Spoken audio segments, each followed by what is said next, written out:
quite a lot. Very tight section of the track, and you need to be very precise with the entry here, because the shift of direction is very fast. You don't have enough time to drop it to the left side, so you need to slow down to be able to change the direction.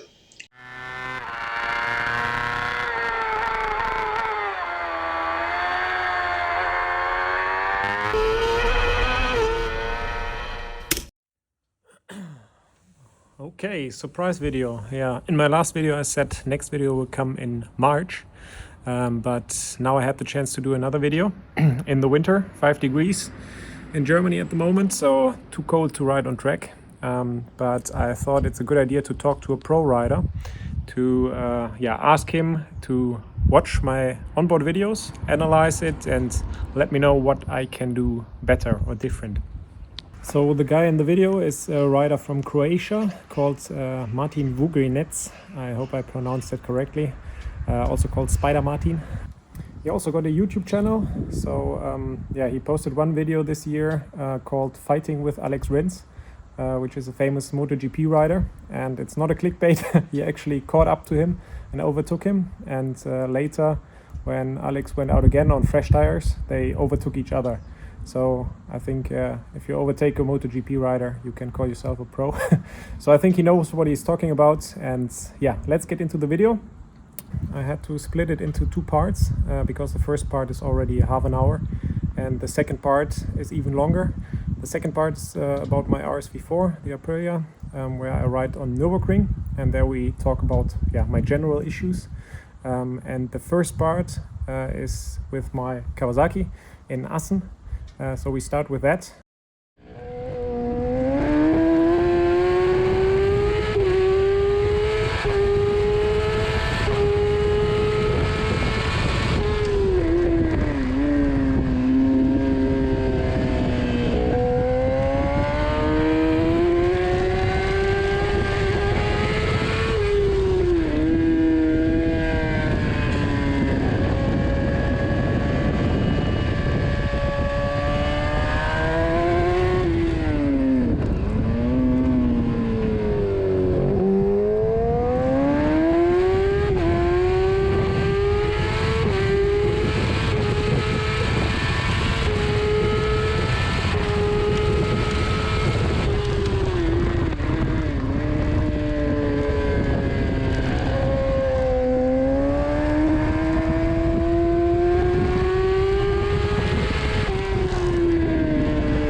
This lap is on the longer layout, so not like MotoGP or World Superbike. They ride a bit shorter layout. And to give you an idea how much faster a pro rider is, my lap there was a 147.5, and on that day it was around 180 amateur riders like me, and I set the fastest lap of the day with that lap. But now guess what Martin rides on that track. So it's below 140, so like 8 seconds faster, which is of course a crazy difference. So yeah, let's see what he sees and what he thinks I can do better. Get into it. Okay, great. Yeah, thanks for your time, first of all. No worries. Actually, I use some of the videos to learn some tracks. For example, your video in Spa-Francorchamps, the 223. It's actually my first day ever, my first time ever on Spa. Because I got the call to do the EVC a week after that. And then by some chance, I managed to get a place in the event. And I had my R1 with me. So we went for a training and that's it.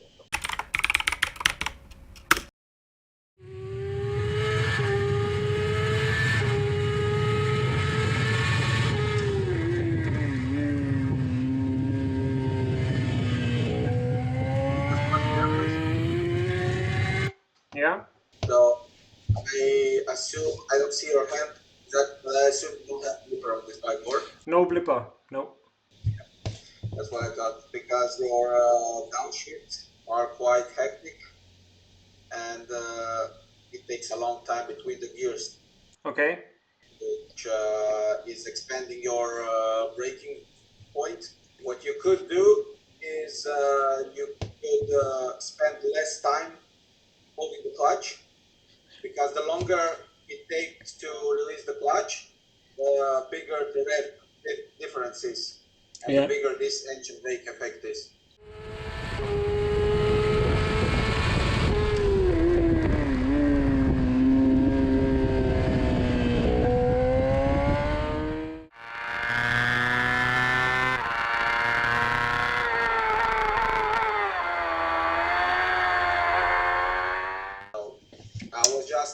I was also, by some shots of you riding from outside, I saw that each time you're on the braking, the bike is like moving. Moving quite a lot, yeah. Yeah, which looks good, but doesn't make me faster. No, you want to be as smooth and as precise as possible. And actually, why I told you to stop here is because you can hear by the sound you're waiting too long until you go on the throttle out of turn one. Okay, check it again. Yeah.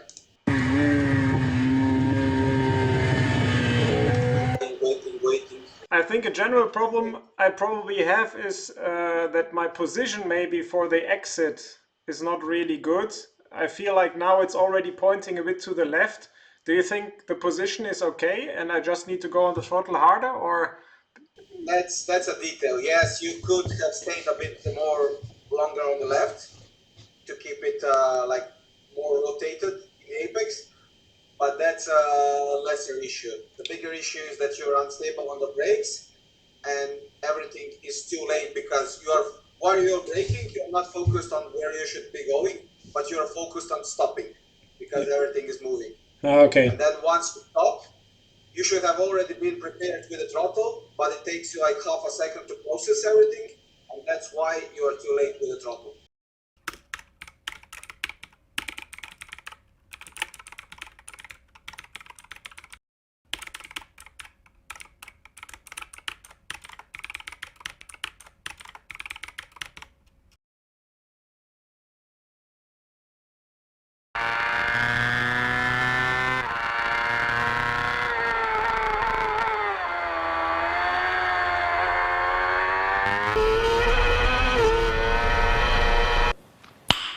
Nice. Go on.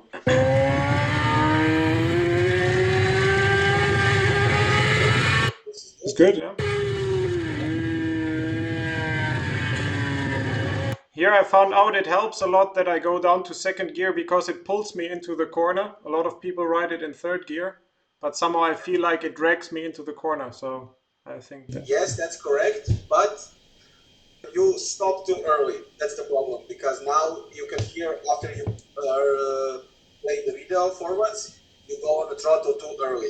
Okay. Which makes the weight off from the front wheel, and it's easier to crash. So you should actually enter a tiny bit faster to let your corner speed drive you a bit more to the outside. Okay. The corner.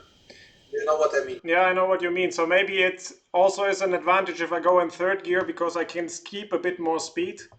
You can look at like one corner. I'll show it. I have a short map here. You should have it something like this. I don't know if you see it. Yeah, okay, so I can go quite far to the outside and can keep the speed, go to the outside. Exactly. Yeah. Because also later on, you'll see my next point is that you, before the hairpin, you enter too early into the left side of the hairpin. Okay. You don't actually have a double apex, which I just now draw.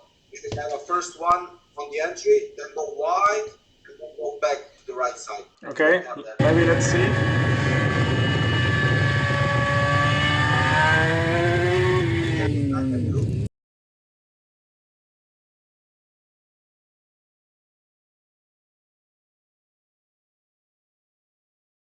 But here, you go too early inside. Okay. You know what I mean? Yeah. I mean, I go already a bit to the right, but you say I should go more to the right. No, actually, this lap was okay. Only you lose a lot in the first section of the corner. Until the middle, from the beginning to the middle, you lose a lot because you stop. I think maybe you should try using the higher gear. Okay. But Yeah. to cut it right here, I think generally for this track, you will have too long gearing. And then everything's kind of messed up, yes. I don't know if you are like... Yeah, with this bike I change a lot the gearing, and I thought it's already quite short, but I can make it shorter. Yeah, that's what I wanted to ask. So you change your... Yeah, I changed the rear sprocket between 40 and 44, like usually. Here on this track, I would advise you to go one or maybe two. Yeah. Depends. I think one should be fine because as you become faster, the longer gearing you need. But you can see on the back straight, your sixth is quite far from the limit. And when we were riding, we were banging our limiters there. When you have a slipstream, you're like banging your limiter in the slipstream. Okay. And what that allows you is to ride higher gear everywhere. So for example, for the hairpin, you could use a second. Then you don't need to shift back. Yeah, because here it is really make it very unstable at the, because I'm not straight. I need to change from right to left. And without the blipper, I can feel with my Aprilia it's much more stable. It has a blipper, Yes. but with this one, not.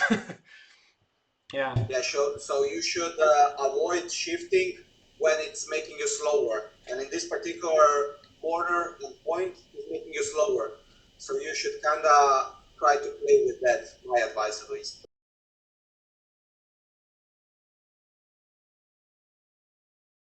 Okay, yeah. Yeah, because here in this, you say now the exit is better. I was quite happy with the exit because usually I think that's my problem. But here I can go on the throttle quite hard very early. So I think that is probably okay.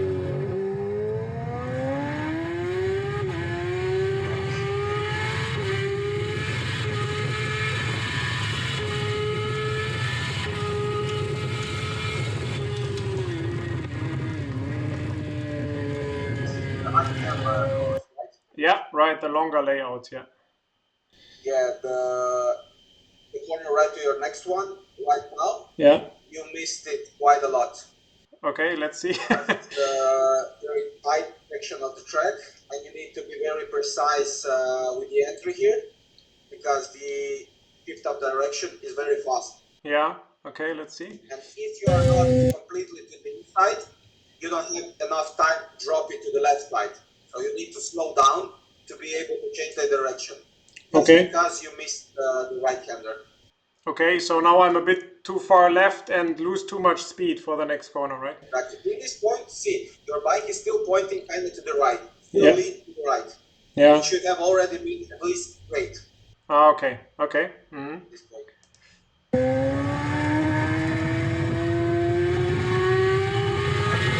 Direction, you lose speed and the exit in this corner. Yeah, yeah, yeah, I see.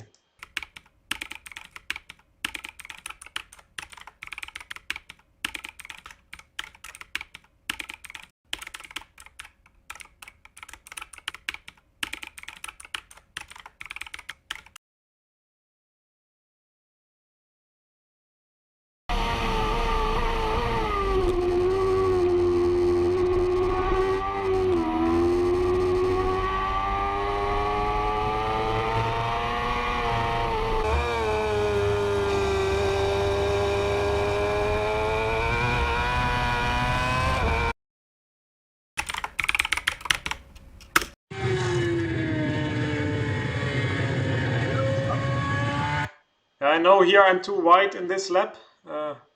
Should be further. That is the second lap. Yeah, right. Yeah. Yeah, the lap I was checking, you went a bit too, you went off the throttle too early, and then you gave a tiny bit of throttle, and then you cut it. Yeah, okay. Yeah. This one here was my fastest lap, so maybe that was better. I was just not close enough to the apex, yeah. This one, yeah, exactly. This one was better, just try to be more to the curb. Yeah, okay.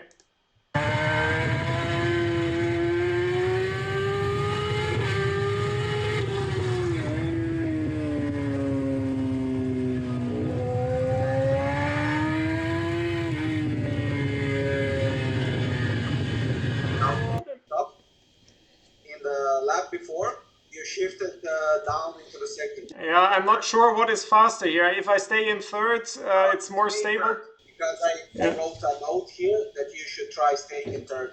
Yeah, okay, yeah. I think it doesn't help much to go to second because I need to go to third again here, and it just maybe slows me down because I don't keep the flow, yeah. Yeah, exactly. Because this corner, when you approach it, it looks very tight, like you will not stop. But once you come to the apex, then it opens up a lot, and then you see you stop too much. Yeah. So it's better to go in third to kind of feel, oh, I'm too fast, but then suddenly you have enough speed to carry you onto the next section. Yeah, okay. Mm-hmm.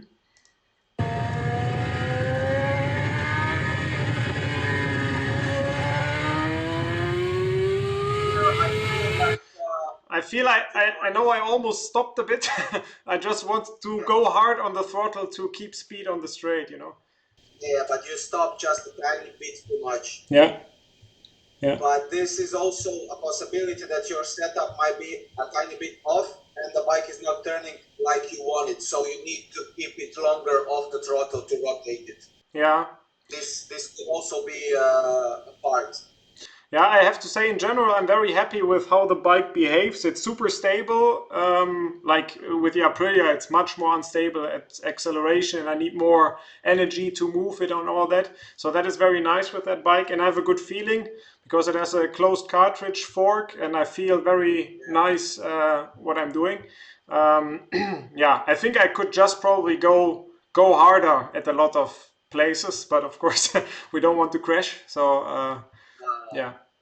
Okay, let's go gradually and improve on general track, not to go harder on one particular place because then you overshoot it in that place and you crash. Yeah, yeah.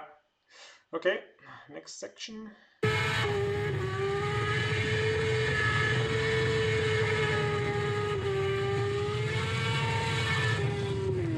Because here you see it was in the limiter. So I think if I go shorter, it goes more into the limiter. Yeah. It wasn't in the limiter. It just when you bank. Yeah, it's because of the tire dimension, right? On the side. Banking, but it wasn't in the limiter. Okay. Yeah. All right.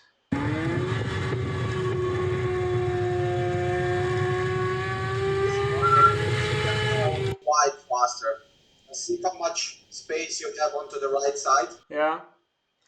Yeah, I also feel when I'm riding that I probably can go faster, but it's such a fast corner.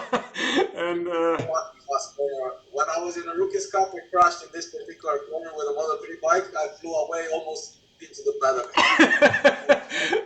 Not a nice place to crash. Yeah, right. And then the bike is definitely done if you crash here. I saw a guy crashing here, and the bike he could just pick up all the pieces and go home. Yeah.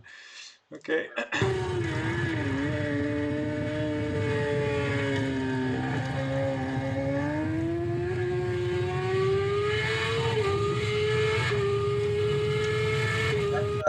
The last chicane looks good from the control perspective. Mm-hmm. But at the general, I want to come to I think the most important thing that you can improve on, which is the body position.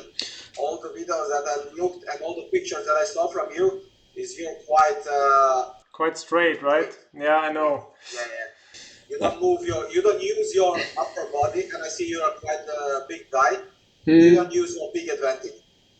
Yeah, I mean, it's a bit weird for me also to understand because I did like already 3 years ago nice elbow down stuff, but somehow I didn't really follow it, and I think now I'm too stuck with my old position. So if I really want to do it, I can do it, but then I cannot really concentrate on the rest. But maybe I should maybe slow down a bit, try to maybe move more with my upper body. You think it would help because it also puts more weight on the front so I can turn better, or? How heavy are you?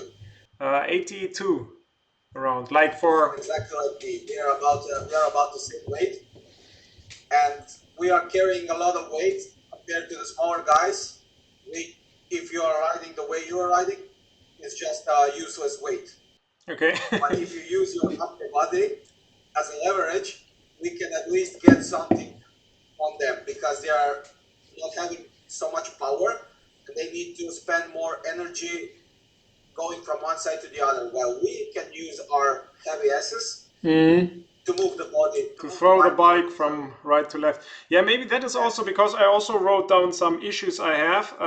And actually, with the Kawasaki, like I said, I feel comfortable. But the only thing where I see I lose a lot of time is in fast direction changes. So, for example, in Spa or in Most, in these slow chicanes, when I'm behind someone who is almost same speed, I maybe catch up, and then in this section I seem to lose like half a second or something, because I think then I just need to throw my body more to the tank or something and go more down with the upper body. You are using, at least from the limited information that I had, you are trying to like use your hands to go from one side to the other. The point is, this is actually the thing that when more experienced, let's say, students come to my school, I spend more time with them unlearning the bad habits than I do spend with some new, completely new people to learn them the right technique. You're 100%. already quite fast. You're 100%. already quite fast. And then it's kind of your standard. Okay, for example, now in Assen, I need to go at least 49, otherwise I'm slow. Yeah. And you have that pressure of expectation, and every time you go out and you go slower, you refuse to try something new, you return to your back, and you're stuck where you are. There is no improvement. Yeah. So the thing is, the solution is, what I do is when I try something new, I turn off the lap timer completely.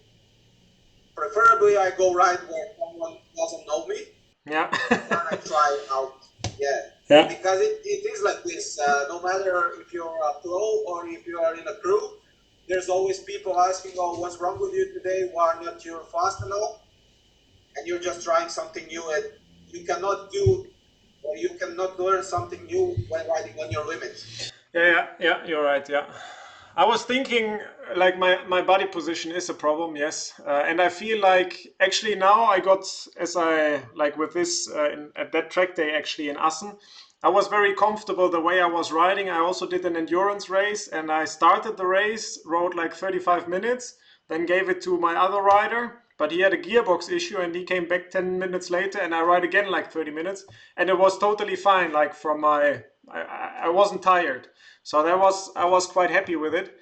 With the Aprilia, it was still not like this. I need much more energy, but it's also getting better. But I think maybe I should go a step back and try to ride smooth and try to use my legs more at the tank to throw it. I mean, for the endurance part, you're kind of okay. Yeah. You don't need to. I mean, now it's also what you want to achieve. Getting faster. Yeah. If you want to be faster, if you want to make a faster lap time, then you should ride more, not aggressively in a sense, but you should use more of the energy, more of the potential to extract that lap time. And by the look of how you ride, you're always quite comfortable, quite relaxed. I'm not saying you to tension up, but you should use a bit more your body in your advantage. Yeah, okay.